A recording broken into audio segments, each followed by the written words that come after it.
പോയത് അവിടെ പ്രാർത്ഥനയാകുന്ന കോല് വെട്ടിയിട്, ആരാധനയാകുന്ന കോല് വെട്ടിയിട്. ആമേ, പരിശുദ്ധാത്മാവിന്റെ ശക്തി അതിനകത്തേക്ക് ഇറങ്ങി വരുമ്പോ ആ വിഷയം ആഴത്തിൽ കിടക്കത്തില്ല. നിന്റെ പ്രാർത്ഥന വിഷയം പൊങ്ങി വരാനിടയായി തീരും. അത് ഒരിക്കലും താഴ്ന്നു പോകത്തില്ല. വചനം പറയുന്നു, ആ കോല് വെട്ടിയിട്ടപ്പോ ഇരുമ്പ് ആഴത്തിൽ നിന്ന് പൊങ്ങി വന്നെന്ന്.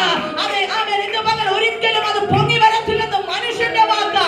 പക്ഷേ ദൈവാത്മാവിൽ പ്രാർത്ഥനയാകുന്ന കോല് വെട്ടിയിടുമ്പോ, പ്രാർത്ഥിക്കുമ്പോ അതിനകത്തു നിന്ന് ഒരിക്കലും പൊങ്ങി വരത്തില്ലെന്ന് മനുഷ്യൻ വിധിയിരിക്കുന്ന ചിലതിന് അവൻ പുറത്തു കൊണ്ടുവരുവാൻ സർവശക്തനായ ദൈവത്തിന് കഴിയുമെന്നുള്ളത് ഇന്ന് പകൽ ഉറപ്പിച്ചു മനസ്സിലാക്കണം. നമ്മളെ കൊണ്ട് അസാധ്യമാ, എനിക്ക് കഴിയത്തില്ല കർത്താവ്. ഒന്ന് ചിന്തിച്ചു നോക്കെ, ഈ ഇരുമ്പ് ഒരിക്കലും പൊങ്ങി വരത്തില്ല. നമ്മൾ ഇരുമ്പെടുത്ത് വെള്ളത്തിൽ ഇട്ട് കഴിഞ്ഞാൽ ഇരുമ്പ് പൊങ്ങി വരത്തില്ലെന്ന്. എന്നാൽ മനുഷ്യൻ ചത്തുപോയാൽ പൊങ്ങി വരും. മനുഷ്യൻ എങ്ങനെ പോയാലും വെള്ളത്തിൽ പോയി കഴിഞ്ഞ് മനുഷ്യൻ മുങ്ങി മരിച്ചാൽ അവൻ പൊങ്ങി വരും. അവൻ ഒരു ഭാഗം ഇങ്ങനെ കാണുന്നു. ഇസ്രായേൽ മക്കൾ യാത്ര തുടർന്ന് വരുമ്പം അവൻ പറഞ്ഞൊരു വാഗ്ദത്തമുണ്ട്, ഇന്ന് കണ്ട മിസ്രൈമിനെ നീ ഒരു നാളും കാണത്തില്ലെന്ന്.